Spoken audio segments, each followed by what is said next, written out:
చాలా వరకు అన్ని తీస్తారా, లేకపోతే యేసు ప్రభు యొక్క ఏమన్నా ఫిల్టర్ చేసి ఏమన్నా ప్రాబ్లమ్స్ ఏమన్నా బయటపడితే మళ్ళీ వీళ్ళందరూ కూడా క్రిస్టియానిటీని నమ్మరు అనే ఉద్దేశంతో ఏమన్నా తీసుంటారా? చేస్తే దానికి రీకౌంటర్ చేశాడు. సరే మంచి జోష్ మీద ఉన్నాడు కదా అని తర్వాత నేను కూడా మాట్లాడడం మొదలు పెట్టాను. తర్వాత తను వార్నింగ్ ఇచ్చాడు. ప్రతి ఒక్కరికి కూడా బాప్టిజం తప్పనిసరిగా ఇవ్వాలా, ఇప్పించాలా? క్రిస్టియన్ పనే అది కదా, బైబిల్ నేర్పించింది అది కదా. నువ్వు ఖచ్చితంగా ఒకరిని మార్చాలి, ఒకరిని క్రిస్టియన్ చేయాలి, ఒకటి బాప్టిజం ఇప్పించాలి. మోడీ గారు క్రిస్మస్ రోజు చర్చికి వెళ్ళి చెప్తారు, కేసీఆర్ గారు కూడా క్రిస్మస్ మీటింగ్కి వెళ్ళినప్పుడు చెప్తారు, చంద్రబాబు నాయుడు గారు కూడా క్రిస్మస్ మీటింగ్కి వెళ్ళినప్పుడు చెప్పారు. ఏమని చెప్పారు?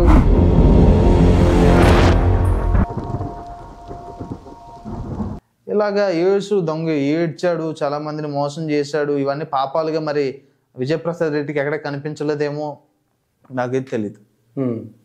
అంటే ఇప్పుడు ఇక్కడ మీరు చెప్పే విధానంలో ఏంటంటే యేసు ఉన్నాడు అని మీరు చెప్తున్నారు, ఉన్నాడు కానీ ఆయన దొంగ ఏడుపులు ఏడ్చారని కూడా మీరే అంటున్నారు. అది ఎంతవరకు కరెక్ట్ అంటారు? ఉన్నాడు, దొంగ ఏడుపులు ఏడ్చాడు, ఉన్నాడు, లేడని అనట్లేదు.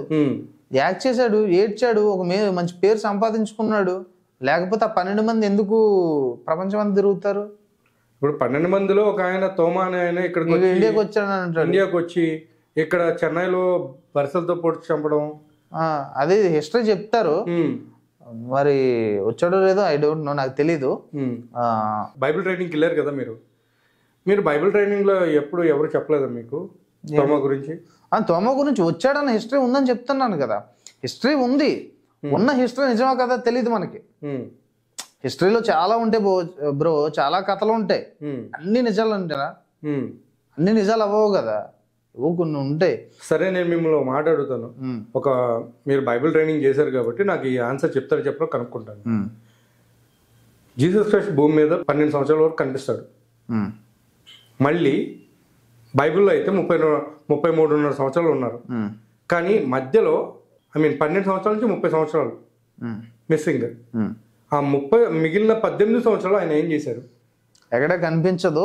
బైబుల్ పండితులు లేకపోతే బైబుల్ ట్రైనింగ్ చెప్పే వాళ్ళు ఏం చెప్తారు అంటే, ఆ వయసులో ఆయన అక్కడే ఉన్నాడు, అదే ఊర్లో ఉన్నాడు, తండ్రికి సాయంగా ఉన్నాడు అని చెప్తారు తప్ప దానికి ఆధారాలు ఏమీ లేవు.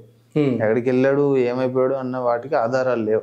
మరి కొంతమంది ఏం చెప్తున్నారంటే, ఆయన మొత్తం ప్రపంచం మొత్తం తిరిగారు, ఇండియాకు కూడా వచ్చారు, ఇక్కడున్న వాటి నాలెడ్జ్ అంతా కూడా స్వీకరించడం జరిగిందా ఏదో చెప్తారు. ఒక్కొక్కరు ఒక్కొక్క థియరీ తీసుకుంటారు. ఇంకా మరి మనకి నిజాలు తెలియనప్పుడు దాని గురించి రాయబడినప్పుడు దాని గురించి మనం జడ్జ్ చేయలేం. ఎందుకంటే 12 ఏళ్ల వయసులో జీసస్ క్రైస్ట్ బుక్ ఉందంటారు లేదంటారు? జీసస్ క్రైస్ట్ బుక్ ఏం బుక్? ఇప్పుడు మొత్తం బైబిల్ ఎన్ని బుక్స్ అండి? 66. ఈ 66తో పాటు ఇంకా ఏమైనా బుక్స్ ఉన్నాయా? లేదా ఇంకా చాలా బుక్స్ ఉన్నాయి. వేరే క్యాథలిక్ చర్చ్ లో, రోమన్ క్యాథలిక్ లో ఇంకా చాలా బుక్స్ ఉన్నాయి కదా. అందులోనే ఇప్పుడు జీసస్ క్రైస్ట్ సంబంధించి ఆయన హిస్టరీ కూడా ఉంటుంది కదా. మరి ఇప్పుడు అలా చూసుకుంటే మన భారతదేశంలో ఉన్న బైబిల్లో అవన్నీ కూడా ఎందుకు తొలగించడం జరిగింది అంటే, వాళ్ళ స్వార్థాల కొద్దీ చాలా వరకు అన్ని తీస్తారా, లేకపోతే యేసు ప్రభు యొక్క ఏమన్నా ఫిల్టర్ చేసి ఏమన్నా ప్రాబ్లమ్స్ ఏమన్నా బయటపడితే మళ్ళీ వీళ్ళందరూ కూడా క్రిస్టియానిటీని నమ్మరు అనే ఉద్దేశంతో ఏమన్నా తీసుంటారా? మరి తీసినోడు ఏ ఉద్దేశంతో తీసాడు మనకు తెలీదు.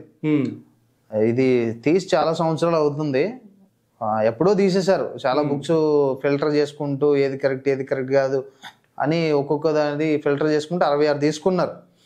మరి తీసినోడు ఏ ఉద్దేశంతో తీసాడో. కానీ వచనాలు కూడా చేంజ్ చేశారు కదా. అలా చూసుకుంటే చేంజ్ చేస్తే క్రిస్టియానిటీ అనేది విపరీతమైన కన్ఫ్యూషన్ లో ఉంది. ఆ ఉండడానికి మెయిన్ రీజన్ ఆ చేంజెస్ అనేది అయి ఉండొచ్చు. ఈరోజు మీరైనా కానీ లేకపోతే ఇంకెవరైనా కానీ కరెక్ట్గా తెలుసుకోవాలంటే సరిగ్గా అవగాహన లేకుండా ఉండిపోవడం. మనకి ఫస్ట్ బైబిల్ ఏదైతే ఉందో అది మన దగ్గర లేదు కాబట్టి ఇవన్నీ అవుతున్నాయి. అసలు అదే ఫస్ట్ బైబిల్ ఏదైతే రాశారో అది మనకి దొరికితే, అది మన దగ్గర ఉంటే మనం మంచి క్లారిటీతో ఉండొచ్చు. జీసస్ క్రైస్ట్కి ఎత్తు మీద పెళ్ళయిందో పెళ్లి కాలేదు? బైబిల్ అయితే కాలేదు. నార్మల్గా నాకు తెలియదు. అంటే నాకు తెలిసిన వాడికి ఏంటంటే, అంటే నాకు తెలిసింది కాదు, మామూలుగా పెద్దవాళ్ళైనా కొంతమంది బయట కొంతమంది చెప్పే విధానం ఏంటంటే, మేరీ మ్యాథ్లిన్ అనే ఆవిడ మీద కొంచెం ఎక్కువగా ఆయన ఇంట్రెస్ట్ చూపిస్తాడు. కాంట్రవర్సీగా మాట్లాడదలుచుకోవట్లేదు నేను. ఎందుకు తెలియని దాని గురించి మాట్లాడి మన తర్వాత మనం బ్లేమ్ అవ్వడం ఎందుకు? యేసుకు సమ్ ఫీలింగ్స్ వచ్చాయి అన్నట్టు కూడా ఎక్కడో కనిపించదు మనకి. మగాడు మనిషి అన్నాక కొన్ని ఫీలింగ్స్ రావాలి, ఆ వచ్చినట్టు కూడా మనకి ఎక్కడ యేసు కనిపించదు. అందుకే అవన్నీ కూడా తీసారా అనేసి నేను అడుగుతున్నాను మిమ్మల్ని. ఏమో ఒక్కొక్కరు ఒక్కోలా అనుకోవచ్చు, నేను దాన్ని జడ్జ్ చేయలేను, నేను చెప్పలేను. ఇప్పుడు మీరు ఏమనుకుంటారు నాకెందుకు, నేనైతే దాని గురించి అలా అనుకోవట్లేదు. బ్రో మీ ఫేవరెట్ పర్సన్ బ్రో ఇది నాకు తెలిసి టిఎస్ కుమార్. పేరు చెప్తూనే అట్లా నవ్వుకుంటున్నారని ఇంకా నేను ఏం మాట్లాడలేను, బట్ నేను క్వశ్చన్ అడగాలి కాబట్టి అడిగేస్తాను. అడగండి. టిఎస్ కుమార్కి మీకు మధ్య ఏం జరిగింది? మీ ఇద్దరు ఒకరు ఏం పీక్కున్నారు ఇప్పుడు వరకు? టిఎస్ కుమార్కి నాకు ఏం పెద్ద ఏమీ లేదు. నా ఇంటర్వ్యూ చూసి నా మీద వీడియో చేశాడంట. ఓకే. ఆ వీడియో నాకు సంథింగ్ ఎవరు చెప్పారు, మీ మీద అలా వీడియో చేశాడు, కౌంటర్ వీడియో చేశాడు అని చెప్తే అవి ఏంటో చూద్దామని నేను చూసిన. సరే అని చెప్పేసి ఒక చిన్న వీడియో చేశాను ఆయన మీద. చేస్తే దానికి రీకౌంటర్ చేశాడు. సరే మంచి జోష్ మీద ఉన్నాడు కదా అని తర్వాత నేను కూడా మాట్లాడడం మొదలుపెట్టాను. తర్వాత తను వార్నింగ్ ఇచ్చాడు, నువ్వు ఏది వీడియో చేసినా దానికి నేను కౌంటర్ వీడియో చేస్తా, అది చేస్తా, ఇది చేస్తా అన్నాడు. నేను అడిగిన ఒక ప్రశ్నకు కూడా ఇప్పటికీ సమాధానం చెప్పలేదు. అసలు ఏం వీడియోలు అవి, ఏం కౌంటర్లు, అసలు ఎలా జరిగింది? ఏం వీడియోలు అంటే బైబుల్లో అసలు ఏముంది, మంచి ఏంటి, చెడు ఏంటి, అందులో ఉన్నటువంటి అన్యాయం ఏంటి, అక్కడ అనవసరమైనటువంటి విషయాలు ఏంటి, బైబిల్లో తప్పులు ఏంటి, అవన్నీ కూడా ఒక్కొక్కటి పాయింట్గా నేను వీడియోస్ చేశాను. అవి కాదు వీడు అబద్ధం చెప్తున్నాడు అని నా మీద వీడియో కౌంటర్ వీడియో చేశాడు. ఆ కౌంటర్ వీడియోస్ కూడా వాటికి నన్ను బ్లేమ్ చేసేటటువంటి మాటలు మాట్లాడాడు, కానీ అడిగిన ప్రశ్నలకు ఎక్కడ కూడా సమాధానం చెప్పలే. మరి ఇప్పటి వరకు నాకైతే అనిపించలేదు, మీరు చూసిన మీకు అడిగారు? మీరు అడిగాను, ఎందుకు బైబిల్లో 66 పుస్తకాలే ఉన్నాయి, ఎందుకు మిగిలిన పుస్తకాలు ఎక్కడికి వెళ్ళాయని అడిగాను. సూపర్. చెప్పలేదు. మళ్ళీ ఇక ఒక క్వశ్చన్, ఒక వచనం ఉంటుంది బైబిల్లో, నా మాటలు ఈ భూమి అంతరించిపోయినా కానీ నా మాటలు మాత్రం గతించిపోవు, ఒక పుల్లైన సున్నాయనను తీసిపోయకూడదు అని చెప్పేసి ఉంటుంది వచనం ఒకటి. మరి ఇప్పుడు 66 పుస్తకాలను మీరు కుదించి పెట్టుకుంటే మిగిలిన పుస్తకాలు తీసేసినట్టే కదా, మరి అప్పుడు ఆ వచనం నెరవేరినట్టే కదా. అంతేగా. ఇలాంటి అన్ని ఉన్నాయి కదా, మరి ఇవేంటి సంగతి అని చెప్పేసి అడిగాను. వాటికి ఏమి రిప్లై లేదు. ఇలాంటి కొన్ని క్వశ్చన్స్ ఉన్నాయి. ఒక టిఎస్ కుమార్ అనే పర్సనే కాదు బ్రో, నాకు తెలిసి ఎవరికి కూడా ఎవరి దగ్గర కూడా వాటికి ఆన్సర్ లేవు అని నేను కూడా నమ్ముతున్నాను. ఇంకొక విషయం ఏంటంటే ఇప్పుడు డొక్కా సీతమ్మ గారు అండ్ మదర్ తెరెసాకి పోలికేంటి? మీరు ఎలా పోల్చారు? డొక్కా సీతమ్మ గారు తన ఉన్న దాంట్లో ఖర్చు పెట్టింది, అవును. ఈ మదర్ తెరెసా కలెక్ట్ చేసింది. కానీ మదర్ తెరెసా అనే ఆవిడ చాలా సేవ చేసింది ఇండియాలో, అందులో ఎట్లాంటి డౌట్ లేదు. కానీ అదేవిధంగా ఆవిడ బ్యాప్టిజమ్స్ ఇవ్వడం జరిగింది, చనిపోయిన వాళ్ళకి కూడా బ్యాప్టిజంలు ఇప్పించింది, అండ్ చిన్న చిన్న పిల్లల్ని కూడా క్రిస్టియానిటీలోకి తీసుకుని వెళ్ళింది. ఇవి చాలా ఉన్నాయి కదా అలా చూసుకుంటే. చాలా ఉన్నాయి. మరి అలా చూసుకుంటే మదర్ తెరెసా ఎంత సేవ చేసిందో కొంతమంది. సో వాళ్ళు అనేది ఏంటంటే ఆవిడ చేసింది భారతదేశానికి ద్రోహమే, హిందూ దేశంలో ఇలా బ్యాప్టిజంలు ఇవ్వడం ఎంతవరకు కరెక్ట్? క్రిస్టియన్ కాబట్టి తప్పకుండా చేస్తుంది. క్రిస్టియన్ గా అనుకున్నటువంటి ఆజ్ఞ ఏంటి అని అంటే ప్రతి ఒక్కరు, ఒక క్రిస్టియన్ అయినంత మాత్రాన ప్రతి ఒక్కరికి కూడా బ్యాప్టిజం తప్పనిసరిగా ఇవ్వాలా, ఇప్పించాలా? క్రిస్టియన్ పనే అది కదా, బైబిల్ నేర్పించింది అది కదా. నువ్వు ఖచ్చితంగా ఒకరిని మార్చాలి, ఒకరిని క్రిస్టియన్ చేయాలి, ఒకటి బాప్తిజం ఇప్పించాలి. అది క్రిస్టియన్ ఒక ప్రథమ సిద్ధాంతం. అది లేకుంటే ఎలాగా?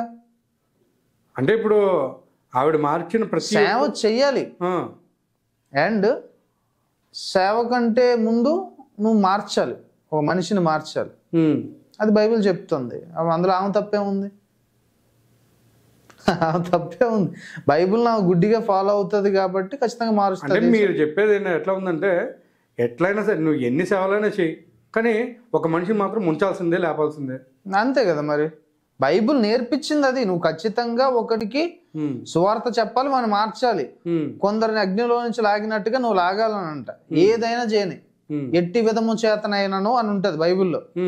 ఏ విధం చేతనైనా కానీ నువ్వు సేవ చేస్తావా, ఇంకోటి చేస్తావా, ఏం చేసినా కానీ ఒకరిని అయితే ఖచ్చితంగా నువ్వు మార్చాలి. అంటే మోసం చేసైనా సరే లాగేసి లోపల ఇచ్చేసేయచ్చు. చెయ్యాలి. బైబిల్ చెప్పింది, అది బైబిల్లో ఉంది. అంటే దీనివల్ల కూడా క్రిస్టియానిటీ ప్రమాదంలో ఉందనే చెప్పొచ్చు. క్రిస్టియానిటీ ప్రమాదంలో లేదు, క్రిస్టియానిటీ వల్ల ప్రమాదం ఉంది. ఇప్పుడు క్రిస్టియానిటీ వల్ల ప్రమాదం అయితే ఉందంటారు. మరి ఉంది. ప్రపంచానికి మొత్తానికే లేకపోతే ఓన్లీ భారతదేశానికి మాత్రమే? ప్రపంచానికి మొత్తానికి ప్రమాదం. అసలు క్రిస్టియానిటీ ఎక్కడ పుట్టింది? ఇజ్రాయెల్లో. ఇజ్రాయెలే కదా. మరి ఇజ్రాయెల్ దేశంలో పుట్టినప్పుడు ఇప్పుడు మీరు కూడా ఇందాక అన్నారు క్రీస్తు అనే పర్సన్ ఆ ఇజ్రాయెల్ దేశం నుంచి బయటికి ఎప్పుడు కూడా ఇది కాలేదు అని. ఆ జనాలను ఎక్కువగా చూసుకునేవాడు కానీ ప్రపంచం గురించి ఎప్పుడు ఆలోచించలేదు అని కూడా మీరు అన్నారు. మరి అలా చూసుకున్నప్పుడు ఏ విధంగా భారతదేశానికి క్రిస్టియానిటీ ఆపాదించబడుతుంది? క్రిస్టియానిటీ సిద్ధాంతం ఏంటంటే అందరినీ మార్చాలని కదా. అందరూ మారిపోయిన తర్వాత క్రిస్టియానిటీ ఈ ప్రజలందరి మీద, ఈ పాస్టర్స్కి, ఫాదర్స్కి, ఎవరైతే పోపు ఉన్నాడో వీళ్ళకి ఆధిపత్యం వస్తుంది.